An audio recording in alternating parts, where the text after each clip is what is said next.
Three, two. All right, ladies and gentlemen, today, this episode of the Well Podcast is brought to you in part by Brad, aka Chofly Elite, a fellow streamer, friend, YouTuber. And what we're going to be talking about today is a variety of topics, but the first one out of the gate is something that we've been talking about kind of off camera a little bit. And I thought was a little bit of an interesting topic, so I wanted to start by asking you that, which is that how do you manage to balance any of your free time or personal time or what you want to do with being able to publish content? Because I know content takes a lot of time for me personally, and I'm assuming it takes a lot of time for you personally too. It takes, I probably spend about 10 hours a day. So maybe, 65, 70 hours a week, something like that. It doesn't really feel like that much. Like working like a factory job or something, the 70 hours feels a little bit different because, when you're doing content, you have a little bit more freedom to take breaks when you want to and kind of set your own schedule. So that 70 hours doesn't feel like 70 hours. It feels like about 50. But yeah, you're right. Before you know it, the hours kind of fly by and you look up and it's 10 p.m. and you didn't really do anything but work on content. So yeah, it's a tough line to walk in terms of trying to get everything done and stay in the loop and talk to everybody you need to talk to and coordinate things. And then, I try to about once a month step away and maybe go out of town and see family or see a friend or something and unplug for 24 to 36 hours about once a month or so is what I try to do. But in terms of daily life on a normal day, basically just if you go to the gym or something or unplug for like an hour or two. Otherwise, it's just kind of go time. Do you find yourself playing less video games, even because you do it for work now? So when you're not playing video games for work, you aren't like playing video games for fun, for instance? Yeah, I mean, not really, but it's just a different lens. It's just different.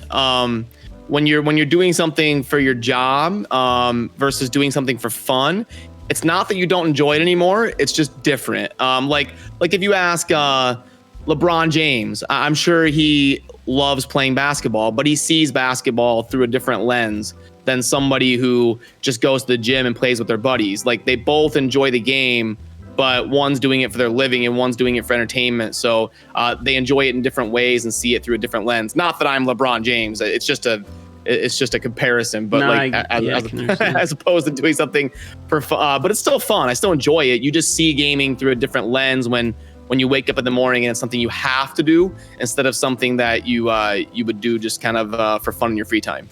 It's made me pursue other interests more because I do find myself more inclined to I have an hour or two of free time. I want to go learn about something new or do a different hobby. Instead of I have an hour or two, let me go and play this video game I've been wanting to play. That seems to me to very rarely happen, where now it seems to be that I'm more interested in other hobbies that are not so much computer related because of the amount of time I end up spending in front of the computer. But it is kind of how you're saying. It's like, we do it for a living, but I still love playing video games. It's not like that's ever going to stop. So the work that we do is still fun while we're doing it. So it only kind of half feels like work. Yep. Yeah. See, I've been doing it for so long. And it's always been such a passion of mine that really that hasn't changed. Like when I have free time, I still game. Like I'll get done with work at like 9 or 10 p.m. And then I'll fire up Overwatch. Like I'm not a pro gamer. I don't do content on Overwatch, but I'll fire up a game and play for an hour or two before bed. So no, that hasn't really gone away. I still definitely game for entertainment and still enjoy it. So yeah, I wouldn't say a whole lot has changed in terms of how I view gaming since becoming a content creator and beforehand. One other question I kind of wanted to ask you was, do you find, this one's more specific to Raid, and we talked about this a little bit previously, but do you find yourself at all getting bored of Raid and kind of wishing that you had more available time to try other games or wanting to try other stuff on the channel? I know we've both tried, for instance, Valheim, right? We both tried putting some Valheim videos out there, and mine got like 5,000 views or something, right? It wasn't amazing. But one thing I did notice when I put that video out there, that was very encouraging, was the graph. You know how normally you put our videos out, it spikes up because our subs get notified, they watch it, then it grows slowly, and then it kind of flatlines, right? It typically is how it goes. Well, with this one, it was just a steady pattern of just straight YouTube search trends, meaning there's a lot of people looking for it, right?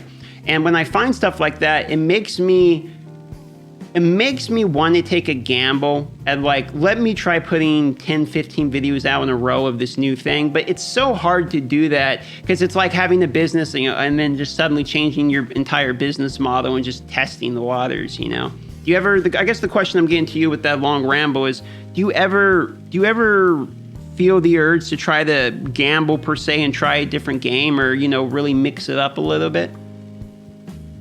Yeah, but to answer your first question, no, I'm not bored of Raid. My only regret when it comes to Raid is that there isn't a more robust like PvP scene that you can do like live. Like I wish we could have like Darth versus Chosen like show match, and like, because I come from the StarCraft universe.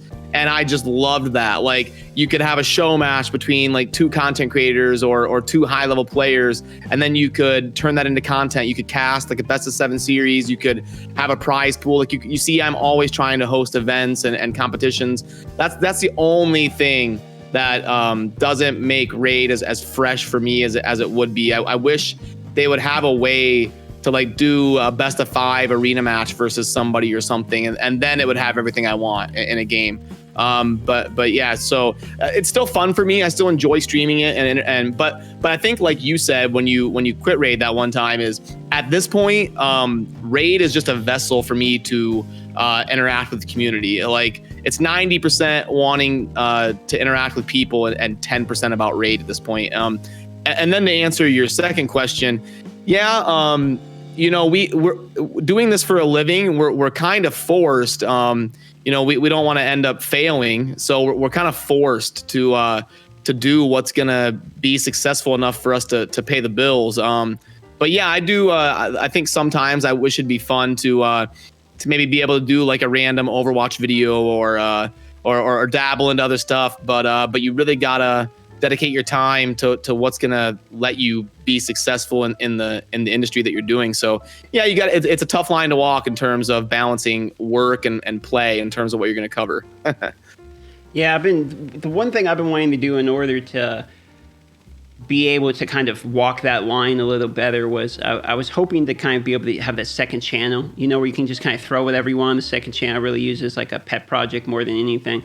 And what I find I find myself just lacking the time to be able to edit, throwaway videos to throw out there. So I'm wondering if there's something to this whole, and you have to be big enough first. And I know I'm not at the point yet, but there's probably something to streaming a lot and then having someone edit your videos for you, if even the mild way of editing we do, where it's like intro, outro, the content, maybe a couple funny quick edits in there and call it a day, And I'm wondering if that might be the key to getting more time available to do more things. Because I know what I want to do is be able to offer more variety of content. Like when we were talking and when we started this podcast, I was in the right middle. I was streaming Valheim hardcore, right? Just, if I die, I got deleted. And, I had already died cutting a tree early on, and we had to delete the server and start over and all that.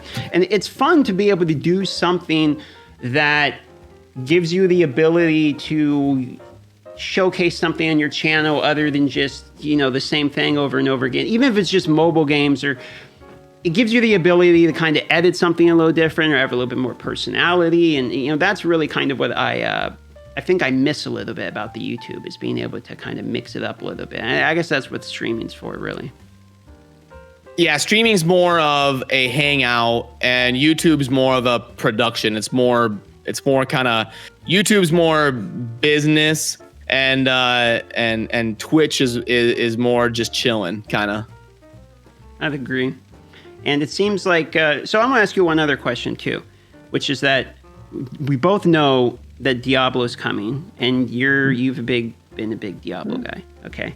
And so you have to pick, gun to your head, one or the other, Diablo 4, Diablo Immortal, what are you more excited about?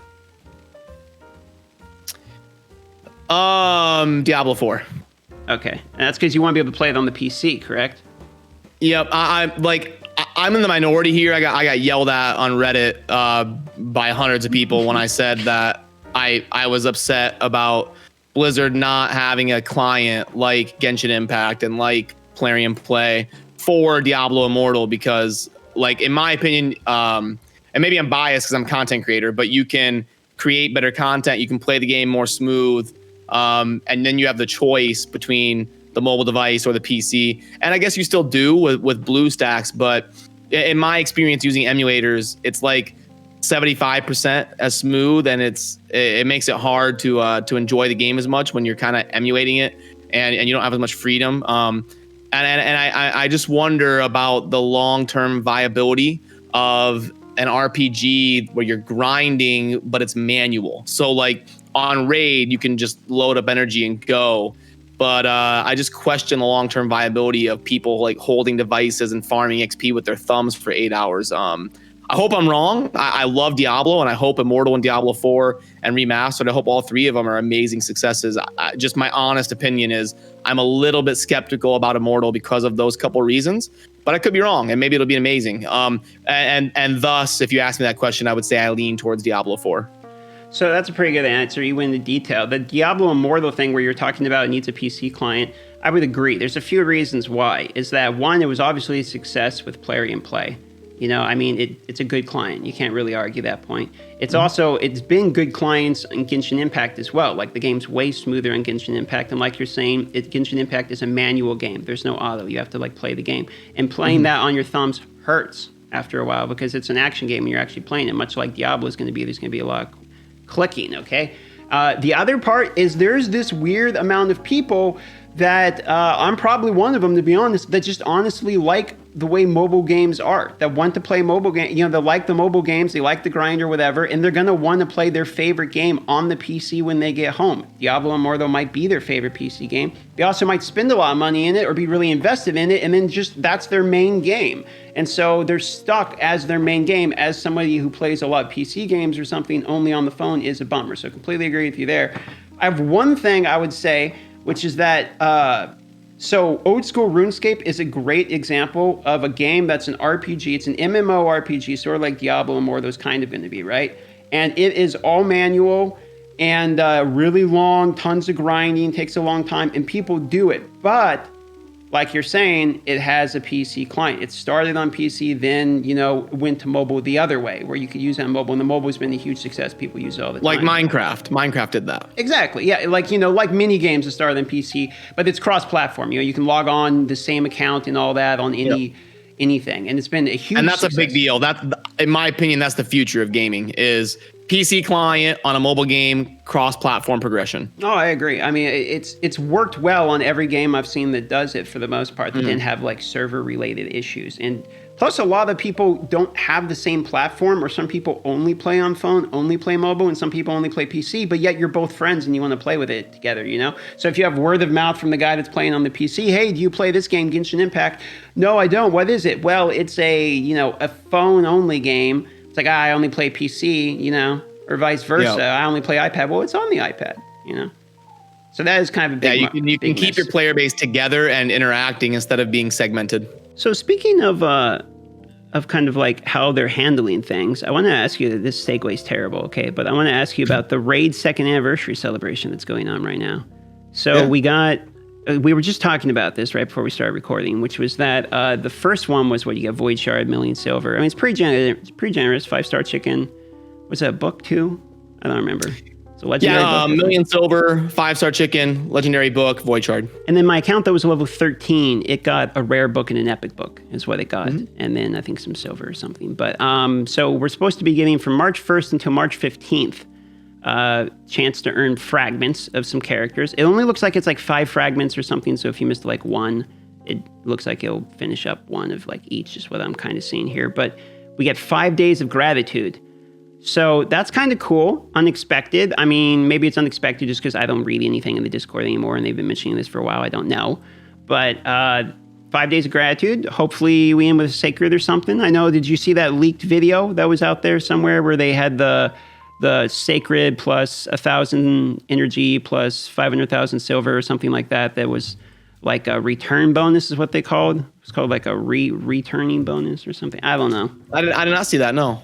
There was some leaked YouTube video. Somebody in the comments again is going to mention it, but where basically they uploaded a video with a really weird name. It was like almost like a text string name, and then they deleted it real quick, and someone posted a picture of it or something. But I was wondering if like maybe an that's something encrypted name or something. Yeah, it was. Yeah, exactly. It was just like a string they didn't mean to post there, and they posted some video early. And I thought maybe that's something to do with this because it showed a free sacred. So where I was going with that is, what do you think? You think we got a chance at a free sacred during these 5 days? We got Void Shard on the first day.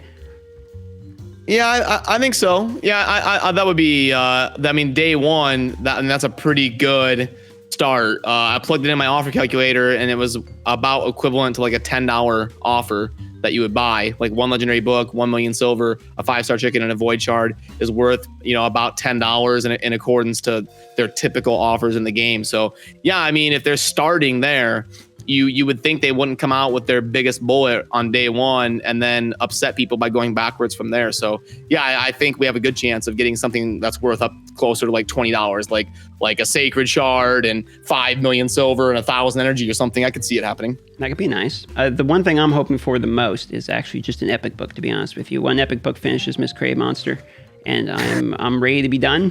I finally level 60 them, so people would leave me alone. They've been getting angry at me forever, but it's done. How many? What day are you on, and how many 60s do you have? So I only have 2 60s, and I just got my second one. I don't do very many of them yet. I've got mostly a bunch of 5 stars, and I'm on like day, I want to say 59. Let me look here. 56. So on reset will be 57. So I'm an hour and a half off day 57 here. Okay. Yep, and I've got, what is it, 1, 2, 3, I think like 12 or 13 5 stars or something. I've spread it out quite a bit, so a bunch of 4 stars and stuff. And it's been a pretty fun grind so far. I got one more epic book I can get out of the artifact challenges. So I can get the last book there, and then that will finish Miscreate Monster. And then then I probably got the boring stuff, to be honest, like masteries. And I spent my gems just like you did on the 10x Ancient Poe, or the 2x Ancient Poe. So I ended up rage buying a second one, and yeah. Yeah, that ended as bad for you as well, yeah. I don't have I was hoping for a good support, like a Veer or Apothecary or something, but I ended up I think Steel Skull is the only thing I got worth investing in. Maybe Nazana can be good on a free to play, but do you have an epic worth booking yet? Are you thinking Steel Skull then, or do you have you picked one yet for your first epic books? I mean, I'm gonna have to book the speed ability for Haikatoon probably. Because I don't have like Apothecary as a speed carry, so it's really my only one. I'm gonna have to use Haikatoon like everywhere. So yeah, it'll probably be that. I'll see how the books go there, and then we'll have 2x sacreds in like 10 days, and maybe after I see what epic I get out of like my 2 sacred shards, then I'll make a decision on booking. And then I said I was gonna give away the account when somebody won the free to play competition. And it looks like somebody is really close to winning that. So free to play's about to be over already, huh? Yeah, I mean, when I started it, everybody was kind of giving me a hard time. They were like, "This is going to take a year. Like, no one's going to do a free to play, like level 20 of each dungeon." And I was like, when you have 500 people doing something, somebody's going to get lucky, and somebody's going to play super well. So I expected it to take about 2 or 3 months. And we're about 6 weeks in, and somebody's really close to winning. So yeah, I think about 9 weeks, and we'll have somebody taking it down. Did you have people do your referrals yet? I got one guy that did my referral. The other guy's taking a little bit, and the other guy was a troll, so he got like all the way to the end and just AFK for 2 weeks. Oh geez, yeah, I got lucky. I had 3 really good people step up, and they did it already. They all got to level 40. They're all 40. Okay, that's pretty fast. But I haven't had one get to level 50 yet. But it looks like they're all still active within the last 24 hours. So. Well, there you go. That's good. So you got people that are killing it then. Darth Kyron did it, and then we're just giving away his account, and he pulled a Michelle during the free to play too. So that was pretty cool. I actually got to give away. Yeah. I got to give that away. I forgot about it. But this video is we're just about 25 minutes in. You got anything you want to plug? Since we talked about just about all the topics we had planned for the day. You got anything awesome going on? What's going on with you? Tell the people what's going on.